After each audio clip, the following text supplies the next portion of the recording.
নমস্কাৰ ছাত্ৰসকল নিযুত বাবুৰ আঁচনি ফৰ্ম ওলাই গৈছে মোৰ ওচৰত দুখন ফৰ্ম আছে প্ৰথমখন হৈছে UG first year BA BSc BCom আৰু তৃতীয়খন হৈছে PG first year MA MSc MCom এতিয়া নিযুত বাবুৰ আঁচনি ইউজি ফাৰ্ষ্ট ইয়াৰ ফৰ্মখন কেনেদৰে পুৰাই তোমালোকক ধুনীয়াকৈ বুজাই দিম তোমালোকে ভিডিঅ'টো শেষলৈকে চাই থাকিবা এইটো ভিডিঅ'ত তোমালোকে জানিবা কেনেদৰে ফৰ্মখন পুৰাবা ভুল নকৰাকৈ প্ৰথমতে তোমালোকে ইয়াতে দেখা পাইছা প্ৰথমতে কৈছে ইয়াতে এক নম্বৰত কৈছে নেম অফ ষ্টুডেণ্ট ইয়াতে তোমাৰ নামটো দিব লাগিব তোমাৰ নামটো কেপিটেল লেটাৰ লিখিবা এক্সাম্পল হিচাপে তোমাৰ নামটো বোলে ধৰি লৈছোঁ মোৰ নামটো বোলে শ্ৰী অমৰজিত OMARJIT অমৰজিত BORAH এনেকৈ তোমালোকে কেপিটেল লেটাৰ লিখিবা ঠিক আছে গোটেই ফৰ্মখন পাৰিলে তোমালোকে কেপিটেল লেটাৰ লিখিবা তেতিয়া বস্তুটো ভাল হয় মানে একদম স্পষ্ট হয় ইয়াতে হৈছে 2 নম্বৰটো মেৰিটেল ষ্টেটাছ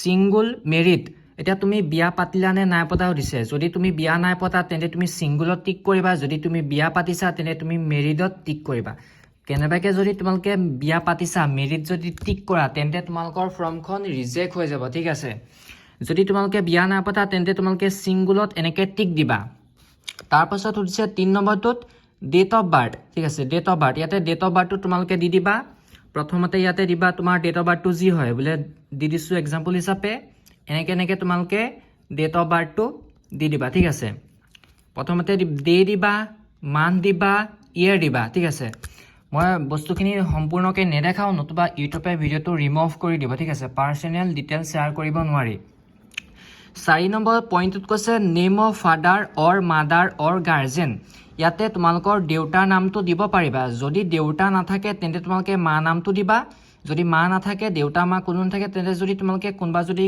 গাৰ্জেনৰ লগত আছা বেলেগৰ লগত আছা তেতিয়া গাৰ্জেনৰ নামটো তোমালোকে দিব পাৰিবা ইয়াতে তোমালোকৰ দেউতা বা মা নামটো বা গাৰ্জেনৰ নামটো ইয়াতে দি দিবা মই তোমালোকক ৰেকমেণ্ড কৰিম দেউতা থাকিলে ইয়াতে দেউতাৰ নামটো ধুনীয়াকৈ লিখি দিবা ঠিক আছে কেপিটেল লেটাৰত লিখি দিবা দেউতাৰ নামটো 5 নম্বৰতে কৈছে ৰিলিজনটো তোমালোকে দিব লাগিব হিন্দু হয় নে মুছলিম হয় নে বুদ্ধিষ্ট হয় তোমালোকে ধুনীয়াকৈ দিবা ৰিলিজন বোলে মই হিন্দু HINDU হিন্দু এনেকৈ লিখিবা তাৰপিছত 6 নম্বৰ কৈছে মোবাইল নাম্বাৰ ইয়াতে তোমালোকৰ মোবাইল নাম্বাৰটো লিখিবা তোমালোকৰ বোলে মোবাইল নাম্বাৰটো কি হয় তেনেকৈ মোবাইল নাম্বাৰটো ধুনীয়াকৈ ইয়াতে লিখি দিবা মোবাইল নাম্বাৰটো এনেকৈ লিখি দিবা মোবাইল নাম্বাৰটো লিখি দিয়াৰ পাছত 7 নম্বৰতে কৈছে এড্ৰেছ ইয়াতে কৈছে ভিলেজ অৰ টাউন অৰ চিটি ইয়াতে ভিলেজ লিখিবা তোমালোকৰ গাঁওখনৰ নামটো দিবা ইয়াতে তোমালোকৰ গাঁওখনৰ নামটো কেপিটেল লেটাৰ লিখি দিবা তাৰ পাছত ইয়াতে হৈছে পিন কোড ইয়াতে পিন কোডৰ নাম্বাৰটো দিবা তোমালোকৰ পিন কোডৰ নাম্বাৰ কি হয় তোমালোকে দি দিবা দিয়াৰ পাছত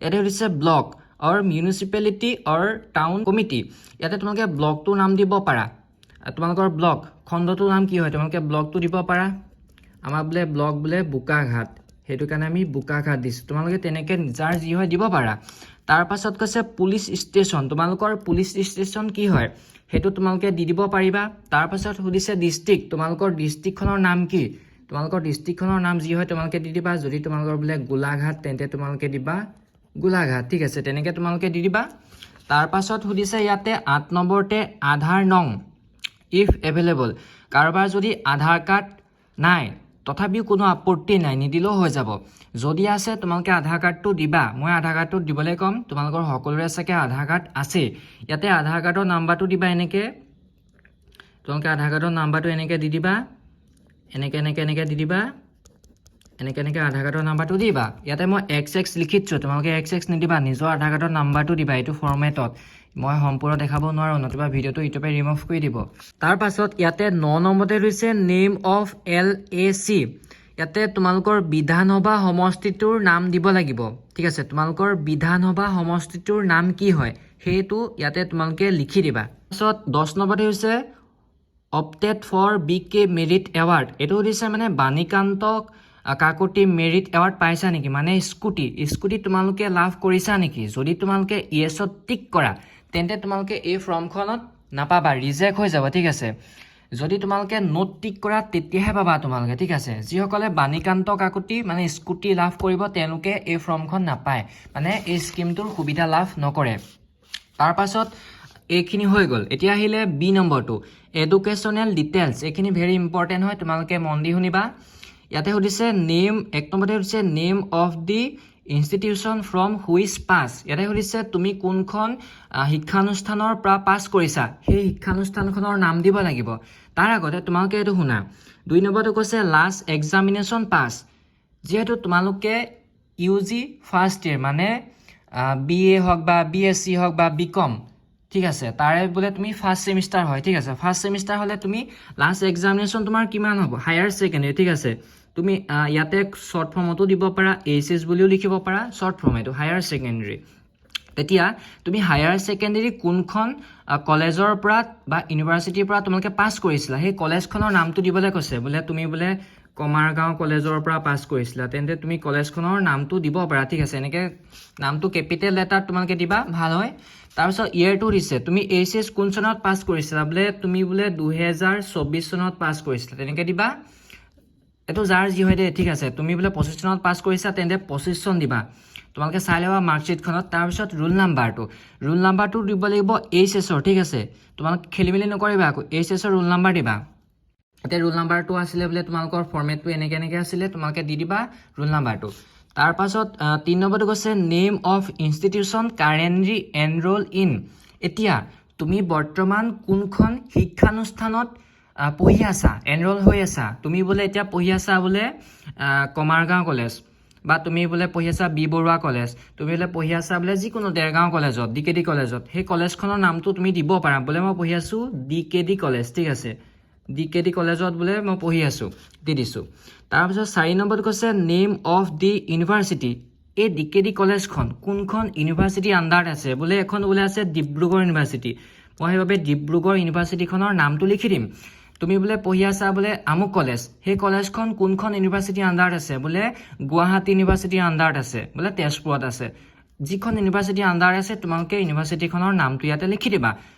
যদি অট'নমাছ কলেজ হয় তেন্তে ছেইম লিখিবা, DKD কলেজে লিখিবা। যদি তোমাৰ নিজৰ কলেজখন অট'নমাছ হয় তেতিয়া তুমি কাৰেণ্টলি এনৰলত তোমাৰ কলেজখনৰ নাম দিবা। ধৰি লৈছোঁ তুমি বোলে বি বৰুৱা কলেজত পঢ়ি আছা, ঠিক আছে, বি বৰুৱা কলেজখন অট'নমাছ, বি বৰুৱা কলেজত পঢ়ি আছা, তেন্তে তোমাৰ ইউনিভাৰ্চিটিখনৰ নাম হ'ব বি বৰুৱা কলেজে হ'ব, ঠিক আছে, বি বৰুৱা কলেজ। ব্ৰেকেটত অট'নমাছ বুলি তোমালোকে লিখি দিবা, ঠিক আছে। সম্পূৰ্ণ লিখিবা, মই এইটো শ্বৰ্ট ফৰ্মত দিছোঁ অট'নমাছ কলেজ, তোমালোকে সম্পূৰ্ণ লিখিবা, ঠিক আছে। 5 নম্বৰটো কৈছে ছমাৰ্থ এনৰলমেণ্ট নং। এইটো ছমাৰ্থৰ এনৰলমেণ্ট নাম্বাৰটো তোমালোকৰ ওচৰত আছেই, তোমালোকে এনৰলমেণ্ট নাম্বাৰটো দি দিবা, যি হয় দি দিবা। এইখিনি মই X দিছোঁ, দেখাব নোৱাৰোঁতো। তাৰপাছত 3 নম্বৰ পইণ্টটো আহিলে বেংক ডিটেইলছ। ইয়াতে 1 নম্বৰতে কৈছে বেংক একাউণ্ট নং। ইয়াতে তোমালোকৰ বেংক একাউণ্টৰ নাম্বাৰটো দিব লাগিব, তোমালোকৰ বেংক একাউণ্টৰ নাম্বাৰটো দি দিবা, কি হয়, ঠিক আছে, দি দিবা এনেকৈ। IFC কোড, তোমালোকৰ IFC কোডটো কি হয়, বেংকৰ সেই বেংকটোৰ IFC কোডটো কি হয় তোমালোকে ফুলকৈ দি দিবা, যি হয় আৰু। তাৰপাছত ইয়াৰ পাছত 3 নম্বৰটো কৈছে একাউণ্ট হোল্ডাৰ নেম, মানে তোমাৰ নামটো, যিহেতু বেংক পাছবুকখন তোমাৰ দিবা, একাউণ্ট হোল্ডাৰ নেম তোমাৰেই হ'ব, ঠিক আছে, তোমাৰ নামটো দিবা, তাত যি আছে তোমালোকে দি দিবা। তাৰপাছত সম্পূৰ্ণকৈ দিবা, ঠিক আছে, মই শ্বৰ্ট ফৰ্মত লিখিছোঁ। 4 নম্বৰত আহিছে বেংক নেম। এতিয়া তোমাৰ বেংকটো কি হয় বোলে, তোমাৰ বেংকটো বোলে হয় বোলে SBI, শ্বৰ্ট ফৰ্মত লিখিব পাৰা SBI, বোলে আসাম গ্ৰামীণ বিকাশ বেংক, তুমি লিখিব পাৰা আসাম গ্ৰামীণ বিকাশ বেংক, যাৰ যি হয় তোমালোকে নিজে লিখিবা। ব্ৰাঞ্চ, এতিয়া এই বেংকটো ব্ৰাঞ্চটোৰ নাম কি, ব্ৰাঞ্চটোৰ নামটো তোমালোকে দি দিবা, যি হয়। তাৰপাছত ইয়াতে কৈছে signature head of the institution. ইয়াতে যিটো কলেজৰ হেডে পুৰাব, মানে প্ৰিন্সিপালে ইয়াতে চহীটো মাৰিব, তোমালোকে একো কৰিব নালাগে, ঠিক আছে, এইটো কলেজৰ প্ৰিন্সিপালে চহীটো মাৰিব। তাৰপাছত ইয়াতে সুধিছে ছিগনেচাৰ পেৰেণ্ট গাৰ্জেন, ইয়াতে দেউতাৰ বা মায়ে চহীটো মাৰি দিব। তাৰপিছত ইয়াতে চহী এটা আছে ছিগনেচাৰ অফ দি ষ্টুডেণ্ট, ইয়াতে তোমাৰ চহীটো মাৰিব লাগিব, ঠিক আছে, ইয়াতে তোমাৰ চহীটো মাৰিব লাগিব। একদম ধুনীয়াকৈ তোমালোকক বুজাই দিলোঁ। এখন অলপ ভিডিঅ'টো দীঘলীয়া হ'ল, একো নাই, তোমালোকে ধুনীয়াকৈ পুৰাবা। মই তোমালোকক ভুল নোকোৱাকৈ ধুনীয়াকৈ বুজাই দিলোঁ, তোমালোকে চাই পেলি ভুল নোকোৱাকৈ চব কেপিটেল লেটাৰত পুৰাবা, ঠিক আছে, কেপিটেল লেটাৰত পুৰালে মানে ভাল হয়, আখৰখিনি গোটা গোটা হয়, স্পষ্ট হয়, বুজিবলৈ ভাল হয়। যদি তুমি ভুলকৈ দিয়া তেন্তে তোমালোকে এই আঁচনিৰ পৰা কিন্তু ৰিজেক্ট হৈ যাবা, তেনেকৈ নিযুত মইনা আঁচনিৰ ক্ষেত্ৰতো হৈছিলে, ঠিক আছে। ভালদৰে পুৰাবা। আৰু ডকুমেণ্টছ কি লাগে নেক্সট ভিডিঅ'ত কৈ আছোঁ, জাষ্ট তোমালোকৰ ফৰ্মখন কেনেকৈ পুৰাই সেইটো দেখাই দিলোঁ। আৰু এই ফৰ্মখন বহুতে পাইছে আৰু বহুতে এতিয়ালৈকে পোৱা নাই, নোপোৱাবিলাকে কলেজত পাই যাবা, জাষ্ট তোমালোকে ভিডিঅ'টো চাই থবা কেনেদৰে পুৰাব লাগে শিকি ল'বা ঠিক আছে যদি ভিডিঅ'টো ভাল লাগে এটা লাইক কৰিবলৈ নাপাহৰিবা নেক্সট এইখন পুৰাই দেখাই দিম পিজি ফৰ্মখন কেনেকৈ পুৰাই ঠিক আছে বাই বাই